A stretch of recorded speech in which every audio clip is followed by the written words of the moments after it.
Today we are going to be doing some unboxing and some mods to the C8 Corvette. Oh, we've got this Halltech Cold Air Intake.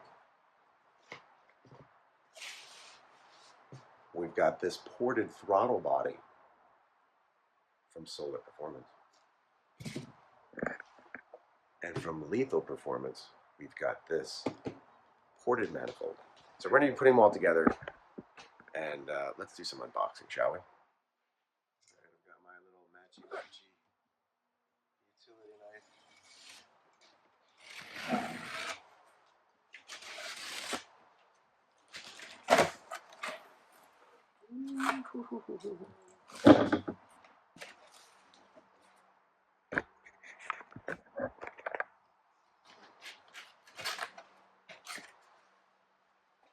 It was inspected thoroughly.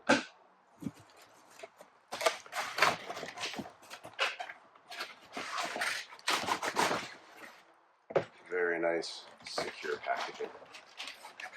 Here's some goodies.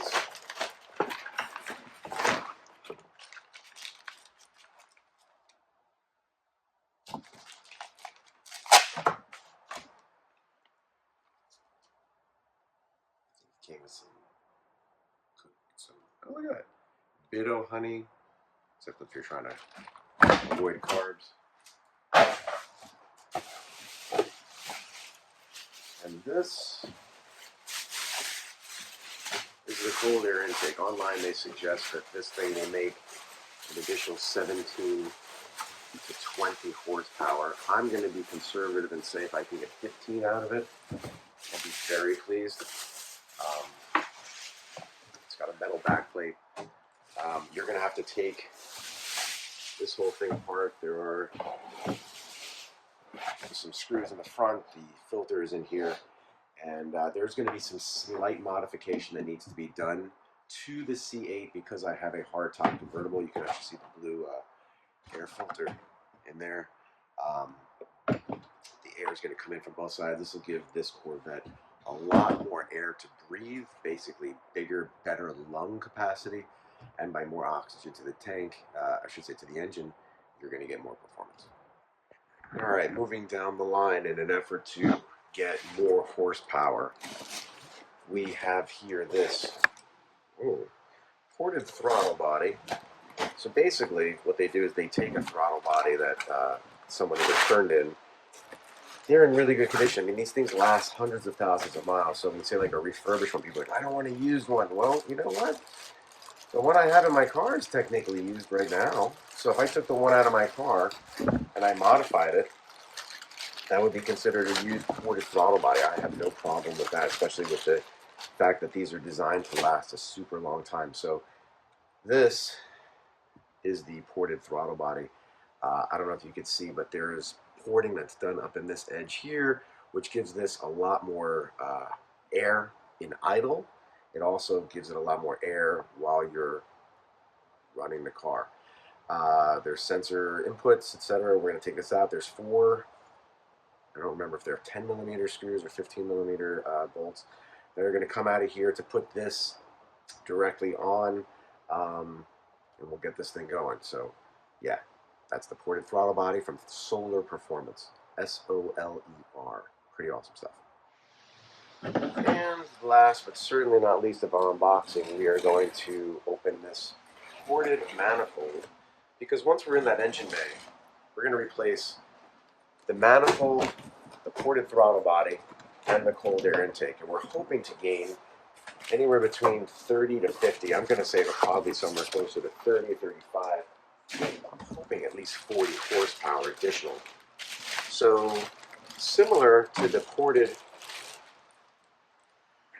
throttle body, they've taken one of these manifolds, and we're going to take out all the gaskets from the original OEM, and you can see in here they've poured it out really nicely. All these openings to get more airflow into the engine. If we can get more airflow from the cold air intake throttle body that's got more air and this that can take more air, you're going to get more oxygen to your engine, which will make it work and perform more economically, more efficiently, more horsepower. So that's what a ported throttle body looks like. We are going to have to remove, there's a sensor that we're going to take off the OEM one. We're going to reattach it over here. All the O-rings from the original should be able to be used from there to here. And this ported throttle body is going to attach here. And voila. So that's it. Stay tuned. We're going to do some more videos putting these together. Alright, so first thing we're going to do on installing this cold air intake is we're going to take off these 4 hooks. See that? And plus, if you have a high wing spoiler on here, it does make it a little bit harder, but I'm not about to take this rear bumper off in an effort to get to it easier, but just know you're going to be bending over a bit more on these 4 screws, as well as the other parts. Alright, so we got off this back panel housing the current air intake with a T15 torque bit. There are many holes, 1, 2, 3, 4, 5, 6, 7, 8, 9, 10, 11, 12, 13, 14, 15, 16. I don't know, about 16 or so, maybe more. And here's something that I've been using, I just started using. It's a magnetic silicone bin. It actually collapses down, but you can keep all the little screws in here so they don't get lost. And there's different ones. There's medium, this is a medium one, there's a small one, and there's a large one. So you can keep like all the parts for this in one bin, and you keep all the parts from another, all the screws, bolts, etc., and torque screws in another. It keeps things organized. That way you don't lose screws, you don't end up with like, why do I have 1 extra screw here? Well, keeps it organized, all right?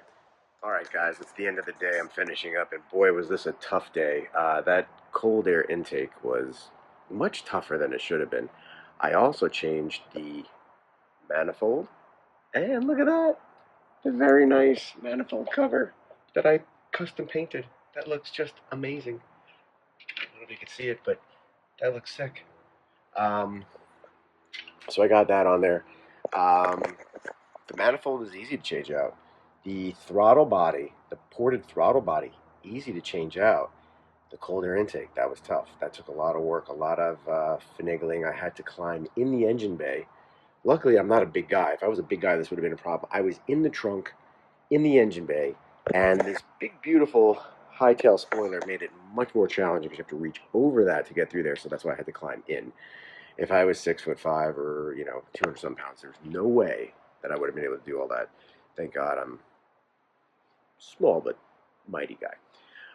Anyways, that's about it for now. I'm going to crank this thing up. I'm actually going to disconnect the battery to see if I can clear any codes or possibility of check engine light codes, because I hear that that can happen. I'm also going to get ready to put that clear engine cover on. First, I'm going to put the, there's a foam that goes around the edge. Oh man, it's going to look great. Alright, I don't know if you can tell, but that sounds a little deeper and a little more growly. I love it. When I turned the car on after the battery was off, it was in tour mode. I just put it back into my mode, which has the track style exhaust with the valves wide open. Oh my God, it sounds insane!